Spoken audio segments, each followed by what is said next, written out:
Cette plaque commémorative devant laquelle nous nous sommes réunis, à l'emplacement où 27 combattants du 25e RTS tombèrent sous les balles ennemies, mérite un peu d'histoire.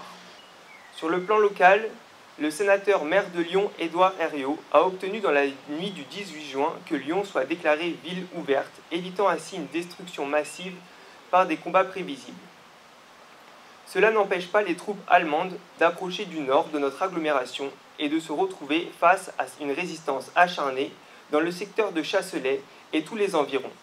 Résistance permettant de retarder l'avancée des troupes ennemies. Malgré l'armistice signé, mais par manque de communication, les différents régiments en position de combat, le 25e RTS, le 7e RTS, le 405e RAA et les éléments de la Légion étrangère affrontent les éléments très supérieurs en nombre et en matériel de la Wehrmacht encadrés par les Waffen-SS arrivant de Villefranche. Après avoir résisté avec leurs officiers et sous-officiers, les troupes coloniales doivent subir la répression des éléments nazis qui exécutent sommairement les prisonniers humiliés, exécutés sans procès.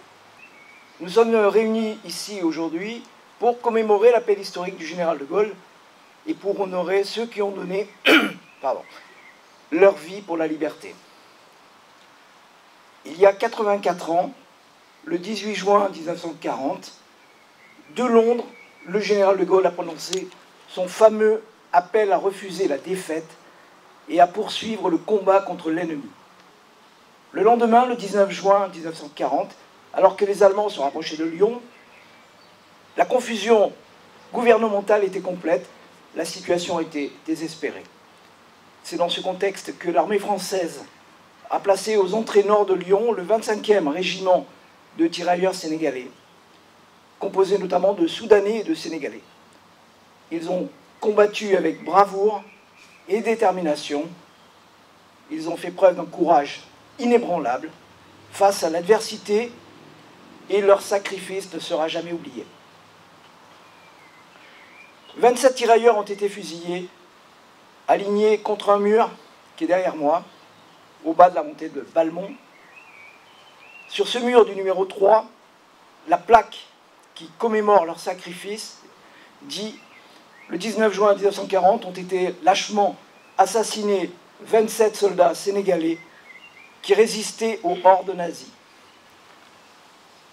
Nous nous souvenons d'eux aujourd'hui et nous honorons leur mémoire. » Nous allons commémorer dans les prochains jours, en août 24, le 80e anniversaire du débarquement de Provence, qui va parachever celui de juin 40 et permettre de libérer plusieurs villes françaises.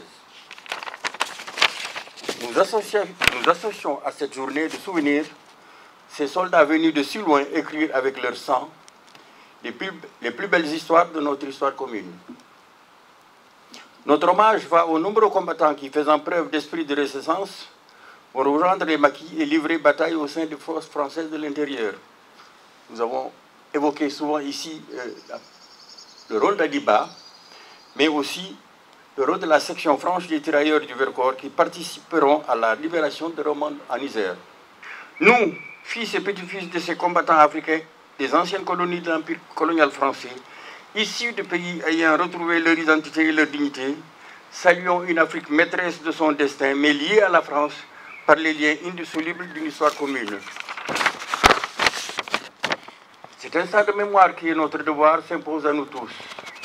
La paix et la liberté évoquées plus haut et chèrement acquises, nous la devons aussi aux associations d'anciens combattants des troupes coloniales. C'est notre legs commun aux jeunes générations pour que vive la France, vive l'Afrique et vive l'amitié entre les peuples. Hier, le général de Gaulle appelait à la résistance après une défaite sévère, laissant peu d'espoir. Pour autant, il affirmait que rien n'était perdu, que la flamme de la résistance française ne doit pas s'éteindre.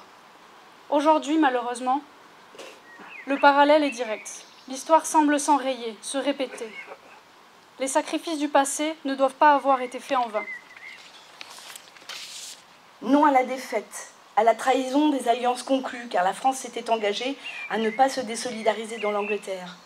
Non au déshonneur, non au renoncement, à la résignation, non à la soumission, non à la compromission, et bien sûr non à la collaboration qui était inscrite dans l'offre d'armistice. Voilà la substance de l'appel du général de Gaulle. Gardons en mémoire ces paroles, gardons en mémoire leurs explications, leurs implications, gardons en mémoire leur signification. Je salue le sacrifice de ces Africains venus des colonies pour défendre des terres inconnues, qui ont porté haut et fier le drapeau de la France et qui sont morts à ses pieds, très loin de leur pays, pour la liberté. La reconnaissance de ces soldats qui ont combattu pour la France est un message très fort à tous ces descendants des anciens combattants qui vivent sur notre pays. À l'image de cette cérémonie, nous devons poursuivre ensemble la construction d'une mémoire partagée pour construire l'avenir.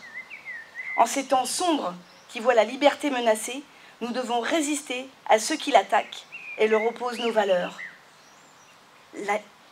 La liberté, l'égalité, la fraternité. Vive la République, vive la démocratie, vive la résistance et vive la France.